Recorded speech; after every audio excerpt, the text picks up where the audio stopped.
Ok, qui est Sonia? Parce que Sonia, Lady Sonia, ça veut dire Madame Sonia. C'est pour placer le respect parce qu'on se connaît souvent, les gens se disent voilà, non. Lady Sonia, c'est juste pour placer le respect. Ben, Sonia, c'est une dame qui est née en France d'un père congolais de Brazzaville et d'une mère du Burkina Faso qui a grandi en Côte d'Ivoire. Qui est une fan de la liberté, c'est-à-dire une dame qu'on a toujours pris comme rebelle. J'ai été violée, j'ai été ceci, cela, je suis mariée, j'ai 5 magnifiques diamants. Wow. Et ma vie est juste un rêve. À 40 ans, je suis repartie à l'école, je me suis prise en charge quand j'étais fatiguée des coups de boule relatives de la vie. Oui. J'étais fatiguée de prier sans jamais rien voir m'arriver. En fait, je voulais plus. Je sentais au fond de moi qu'il y avait plus à cette vie que ce que je vivais. J'étais ancrée dans la religion et la religion m'a plutôt plantée. Je suis vraiment venue à Dieu, c'est là que j'ai vu la vérité. J'ai su qu'il appelait la femme à être libre et pas une influente. Et quand je me suis levée, voilà, c'est Lady Sonia qui est toute présente. Ok, donc on va dire que c'est tout ce parcours semé d'embûches, de mauvaises expériences qui t'ont amené à devenir, à te lancer dans le coaching. Oui, disons que j'aurais au creux de mon enfer émotionnel, je veux le dire comme ça, parce que j'étais vraiment down, c'est-à-dire une femme mariée, mais cassée à l'intérieur de moi, avec toutes ces blessures, pas guéries, souriant devant les gens, donc une grosse hypocrite, oui, Dieu m'aime, etc., etc. Mais j'étais j'étais malheureuse, je passais mes nuits à cacher mes larmes. Dans la journée, je disais, mais c'est pas possible de vivre comme ça. J'ai vécu comme ça pendant 40 ans. J'ai pas dit 40 jours, j'ai dit 40 ans. J'avais de l'argent, mais j'étais mal à l'intérieur de moi. J'avais un mari, mais j'étais mal. J'avais des enfants, je pensais qu'à les tuer. Je dis carrément les mots, je suis crue en fait, j'ai pas le temps de faire ça. Voilà, donc, pour moi, c'était. J'avais une dépression chronique, envie de suicide extraordinaire. Pour moi, la vie n'avait pas de goût ni de sens. Et c'est vrai que c'est au milieu de ça, quand j'ai voulu mettre fin à mes jours, quand j'ai eu un déclic pour me dire, you can come out from this. Tu peux rebondir, tu as juste une décision de changer ta vie. J'ai osé, j'ai pris des risques incroyables. Je me suis levée contre les mentalités africaines. Je me suis levée contre les religions qui posent un joug sur le cou de la femme. Je me suis levée contre tout ça. J'ai cassé les chaînes et je suis née de ça. Mais je suis née aussi d'un rêve de voir les femmes se lever. Surtout les femmes africaines. Oui. Voilà. C'est comme ça que Lady Sonia est née. Elle est née bien avant les réseaux sociaux. Je faisais déjà du coaching hors ligne. Et c'est il y a 2 ans que j'ai utilisé le média par excellence en ce moment qui sont les réseaux sociaux pour faire passer le message et booster les femmes. D'accord. Alors tu as décidé de booster les femmes. Bon. Donc ça veut dire que les hommes sont plutôt lésés avec toi alors? Ça c'était un procès qu'on faisait au début, mais je serais choquée de savoir qu'aujourd'hui 50% des témoignages que je reçois, ce sont des hommes. Ce sont des musulmans, ce sont des hommes qui disent « Waouh, tu as changé ma vie ». Aujourd'hui, c'était des difficultés et des persécutions. Les gens ne comprenaient pas ce que c'était que le coaching. Mais maintenant, hommes et femmes se retrouvent dans mon message. Bien sûr, moi, ma cible particulière, ce sont les femmes parce que je suis une femme. Bien sûr. Et en étant femme, je me dis qu'il n'y a pas mieux qu'une femme pour expliquer ce que je vis et dire aux autres « Comment levez-vous ». Et donc, dedans, il y a des hommes qui trouvent leur compte. Exactement. Et puis bon, voilà. Donc, non, le procès n'est plus là. Aujourd'hui, je suis la chouchou des hommes. Même, ils envoient leurs femmes. Allez, écoutez, continuez. Voilà. Et vos vies vont changer. Donc, voilà. D'accord. Et concrètement alors, avec tout ce que tu viens de nous expliquer, en quoi consiste concrètement ton activité? Mon activité, c'est un accompagnement pour toutes les personnes qui sont en difficulté, hommes, femmes, toute origine, toute religion confondue. Je te prends au niveau, je t'accompagne vers les décisions les plus sensibles de ta vie. Quand tu es coincé, tu es bloqué, et il faut une personne comme coach Sonia pour te dire, bon voilà, j'ai l'expérience, j'ai la technique, j'ai les stratégies, and you can do this. Un peu comme les grandes sœurs au quartier, tu vois. Avant, oui, tu as toujours les grandes sœurs au quartier qui t'aidaient, mais le problème c'est que les grandes sœurs au quartier, comme elles sont paumées, elles sont perdues, il faut bien une dame comme coach Sonia aujourd'hui. Voilà, et donc je représente un peu la grande sœur, la tata, la maman. Enfin, les Africains ont souvent même du mal à m'appeler coach. C'est Maman Sonia Maman Lady Sonia. Et ça passe, donc voilà. Et concrètement alors, à quoi ressemble 24 heures dans ta peau? Ah, dans ma peau, ben déjà c'est 24 heures de pur bonheur. Parce que j'ai appris à ne pas être une poubelle. Donc je fais des séances de coaching, que ce soit en ligne, je prépare des cours, des formations. J'ai des groupes, j'ai des étudiants. J'en ai en 3 ans, je crois on a formé près de 800 étudiantes, c'est-à-dire, mais vraiment, que j'ai accompagné à lancer leur entreprise, à faire passer le permis, à guérir du suicide, de dépression, à se marier, etc. Donc il y a ça que je fais aussi dans la journée. Il y a j'écris encore des livres, puisque j'en ai sorti un. Oui. J'ai ma marque de vêtements qui est sortie. J'ai des conférences. J'ai des plateaux radio comme avec Civil maintenant. En fait, ma vie, elle est vraiment pleine.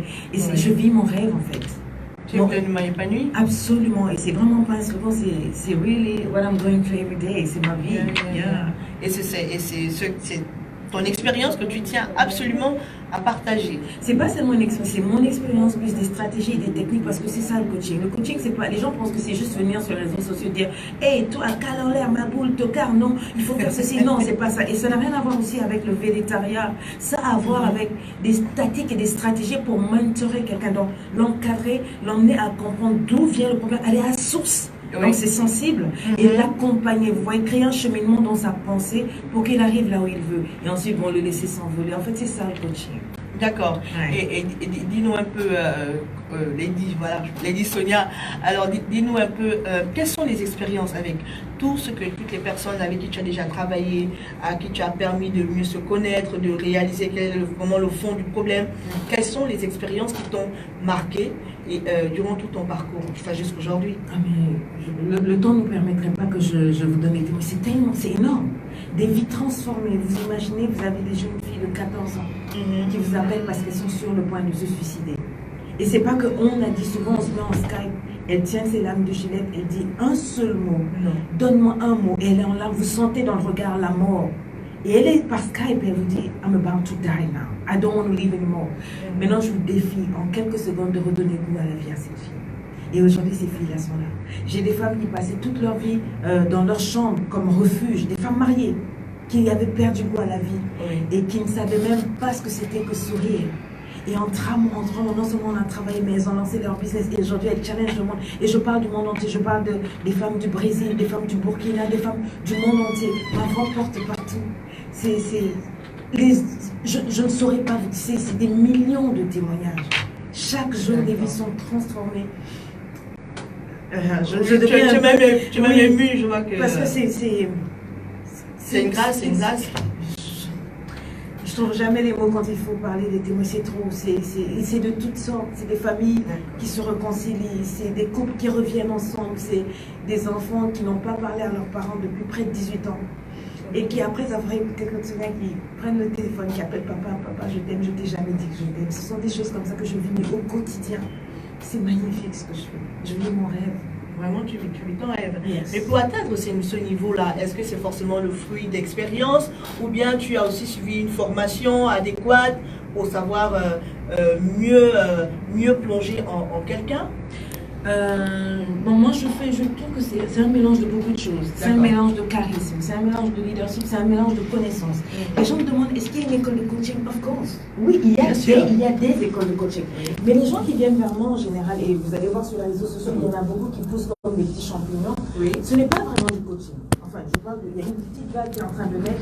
Ce qu'elles veulent en fait, sans faire un procès à qui que ce soit, c'est le végétarien, être connu, parce qu'ils ont vu que pour Claude Sonia, une africaine, elle a osé, et puis boum, ça a marché, on rêve d'avoir cet impact-là. Ça, c'est pas du coaching. Ce que je fais en ligne, sur Facebook, I'm just enjoying myself, you know. Ce n'est pas du coaching. Le coaching, c'est quand je te prends en privé, et quand we go down, je t'oblige à te mettre en apnée, et ça fait mal. Oui. Ça fait mal. Je creuse là où je dis des choses que les gens n'ont pas envie d'entendre. Je creuse, je te pose des questions, je t'oblige à faire un face-à-face avec toi-même. C'est pas en quelques secondes quand je vais sur les réseaux sociaux. Hello, non, ça c'est pas du coaching. Et non, les gens pensent que c'est donner un conseil, dire non. It's deeper than that, c'est plus profond que ça. C'est une thérapie de l'âme, du cœur et du corps qui affecte le corps. Comment voulez-vous, il y a des femmes, j'ai vu une dame la dernière fois, elle était à 85 kilos. Comment vous pouvez m'expliquer qu'avec des mots, j'ai réussi à amener cette dame à descendre à 65 kilos en 2 mois. Ah, Voilà, vous voyez, donc c'est beaucoup plus, c'est des tactiques, c'est des stratégies, c'est une méthodologie, c'est un art en fait. d'accord. Yeah.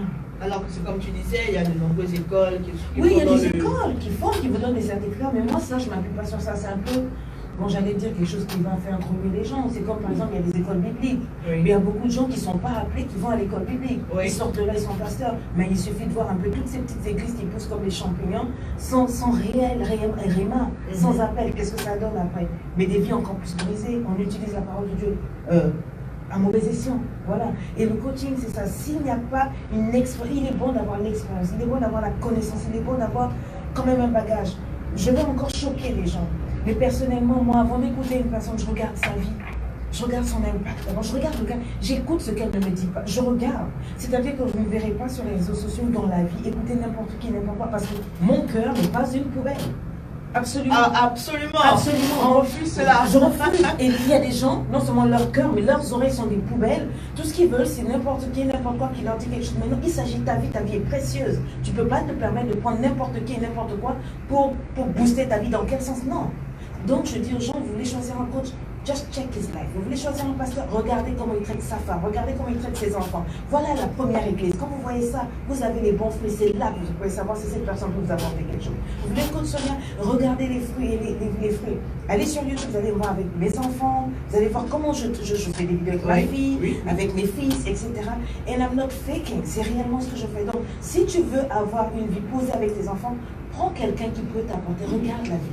Tu vas prendre une personne qui n'a pas d'enfant, qui n'est pas mariée, et qui passe sa vie dans les nightclubs, etc. Parce que c'est une grande du quartier, les réseaux sociaux, elle est jolie, tu écoutes ses conseils. Mais tu vas te retrouver assis, je savais. Et c'est pas le but. Ok. Tout à fait. Et c'est ça le problème. Oui. Mais c'est pas un problème pour moi. Pour moi, c'est fine. Tant qu'on a des millions de coachs, je dis bravo. Mais je dis que c'est quand même dommage de ne pas faire attention à ce que vous mettez en vous. N'importe qui ne peut pas être un apport dans votre vie. Un mentor, c'est sensible. Tout à fait. Et comme tu disais, il y a de nombreux coachs. Qu'est-ce qui, selon toi, qu'est-ce qui serait ta valeur ajoutée? Ma valeur ajoutée? Oui. Il suffit de regarder mon impact.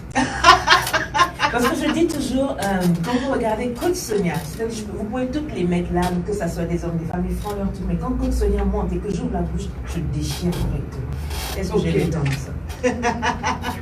À l'instant, donc, nous sommes avec le coach Lady Sonia qui arrive fraîchement de France, de Paris. Tu vis à Je vis en Suisse en fait. En Suisse? Je vis en Suisse depuis à peine 2-3 mois.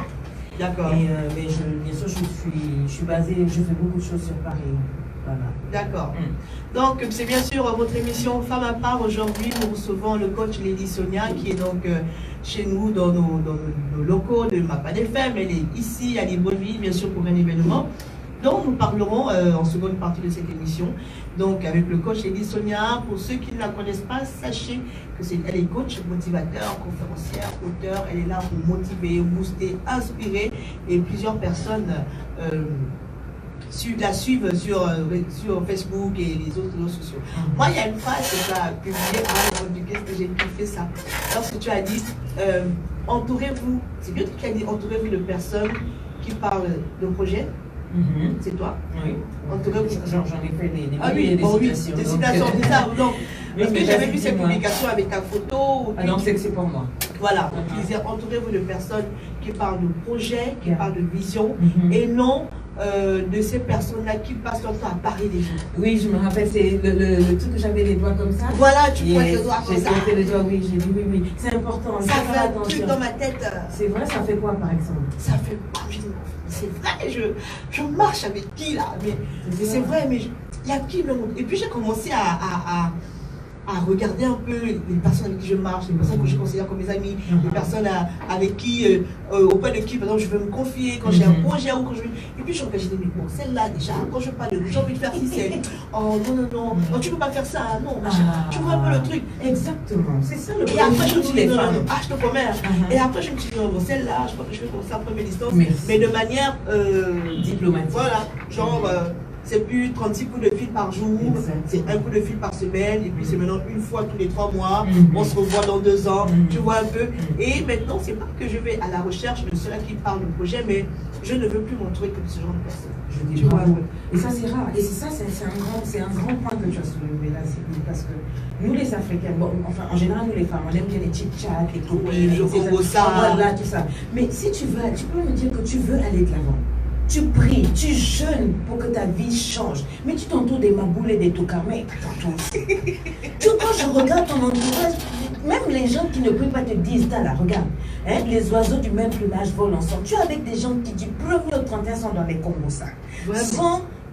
Ils ne vont nulle part. Jamais une conversation qui ne te fait avancer. Jamais te dire, tu sais, you can do it. Tu vois, jamais une motivation. Tout ce que tu ramènes comme projet, ils sont les premiers à te dire, non, tu vois, par rapport à la situation du pays. Mais non, tu as besoin de personnes qui croient en toi. Parce que tu as des rêves, you know. Et si tu n'as pas une personne qui peut te dire, vas-y, you can do this, fais comme ça, qui te donne des idées pour créer un canevas pour arriver, mais c'est par toi de ça. Et c'est biblique. Oui, c'est absolument. Choisis, tu n'es pas une poule. Quand je dis tu n'es pas une poule, c'est réellement un réma qui a changé ma vie. Hein. Parce que moi, j'étais une mendiante émotionnelle. J'avais besoin d'amour. J'avais besoin d'amour. Même si tu ne m'aimais pas, j'étais prête. Et je payais l'amour, je payais l'amitié. Je reconnais. Mais à coup pas. Je savais que tu ne m'aimes pas, mais il fallait que je sois là. Donc j'étais une lâche. Il n'y a pas plus là. J'étais une démissionnaire de ma vie, de tout. Moi, je voulais juste qu'on m'aime, quoi. Je voulais juste, tu vois, non, j'avais besoin d'être aimée, d'être acceptée. Donc, même si tu ne m'aimes pas en amour, j'étais prête à être une carpette, un tapis. Tu me piétines, tu passes, c'est pas grave. Tant que, voilà, tant que tu m'as donné un peu de miettes, d'attention, ben pour moi, ça va. Jusqu'au jour, j'ai dit non, I'm better than this. Je mérite mieux. Je suis un diamant. Dieu a pris son temps pour me créer. Et s'il a pris son temps pour me créer, ça veut dire que je ne peux pas prendre mon temps pour laisser n'importe qui et n'importe quoi faire de moi un dépôt. Je ne suis pas une poubelle. Ah, ça a été une révolution, maman. Ah, c'est clair. Aïe, aïe, aïe. Je vous assure que le studio orange est en feu avec le coach. Je vois qu'un monsieur oui, le réalisateur, je sens qu'il est secoué. Il est content, là, il secoue la tête. Il faut appeler madame, il faut lui dire d'écouter parce que la vie, ça va changer au foyer. On met le feu là-bas. Hein. Le studio est en feu, mon Dieu, j'imagine comment ça ce sera dingue. Ça va chauffer. Ça va chauffer. Yeah. Nous rappelons à nos auditeurs donc, que c'est bien sûr votre émission Femme à part. Et aujourd'hui, nous recevons le coach Lady Sonia, donc, qui est là pour un événement qui se tiendra ce samedi dans un hôtel de la place. Nous en parlerons donc en deuxième partie. Alors, coach, je reviens. Je ne connais pas parce que je remarque que depuis tout à l'heure, tu parles beaucoup de Dieu. Oui. Donc ça veut dire que il occupe une certaine place. Oh, Pourquoi Pourquoi est-ce que tu parles tout le temps de Dieu comme ça?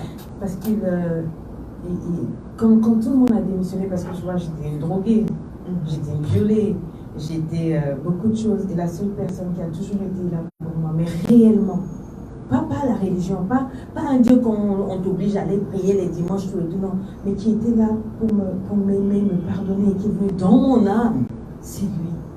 Qui ne m'a jamais rejeté comme une poubelle, mais malgré toutes mes erreurs.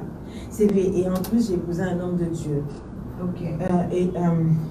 Ça a été une belle expérience, mais ça m'a presque éloigné de Dieu. Yeah. Ok. Mais ça serait. C'est compliqué, c'est trop long. Une femme de pasteur, j'ai vu la plus grosse des hypocrisies, la plus grande des méchancetés. Je l'ai vue dans les églises, je l'ai vue auprès des chrétiens. Une méchanceté qu'on ne trouve même pas dans le monde. Et si je parle de Dieu comme ça, c'est parce que avec le temps, justement, en me retrouvant au travers de... Quand je me suis coachée moi-même, quand j'ai commencé à me développer, j'ai creusé ça. Et c'est lui qui m'a dit, je suis venu mourir pour que tu sois libre. Et je me suis rendu compte que tout ce que les gens me prêchaient, ils me prêchaient leur éducation en fait. Ils me prêchaient leur expérience. Ils lisaient la Bible selon ce qu'ils avaient. Et donc, imaginez si on te dépose la tradition et tout, mais on te brise. Et Christ m'a dit, je suis pas tout ça. Lis ta parole et viens à moi. Et j'ai fait ça à 40 ans. J'ai connu le Seigneur, j'avais 17 ans. J'étais dans la religion, dans le speaking. Oui. Alléluia, Amen. Avec le gros chapeau de maman pasteur. Voilà. Et je priais et les gens étaient guéris et sauvés. Mais dans mon cœur, je détestais Dieu. J'ai déchiré le voile de l'hypocrisie à 40 ans. Il y a seulement 5 ans que je suis venue à Christ réellement. Et ma vie n'a jamais été la même. Je parle de Dieu parce que c'est mon meilleur ami, c'est mon père, c'est ma mère, mes parents vivent. Mais ma vie, je la dois à lui. Et tout ce que je fais est fondé, basé sur Christ. Même mon coaching, je dis, il est holistique. Donc c'est le corps, l'âme et l'esprit. C'est pour ça que je parle tant de Dieu. Ok, je suis bouleversée. Voilà. Mon ami, ça va là-bas? Ok. Ok, donc coach, on se fera un petit jeu également tout à l'heure dans la deuxième partie. Je donnerai des thèmes parce qu'il y a des auditeurs qui ont réagi. Parce que oui, j'ai fait la pub sur Facebook, que le coach Eddie sera là, à l'émission et tout. Gentil. Et puis il y en a qui ont posé certains problèmes, donc ils sont à l'écoute. Donc bien sûr, comme tu as soulevé le souci de la mendicité en amour, il y en a qui ont parlé du manque de confiance en soi, comment réussir à impacter son environnement. Voilà, il y a tout un chapelet de questions là qu'ils ont posées là. Donc au fur et à mesure, et ça on reviendra, on le fera en seconde partie. Le temps pour nous de marquer une pause.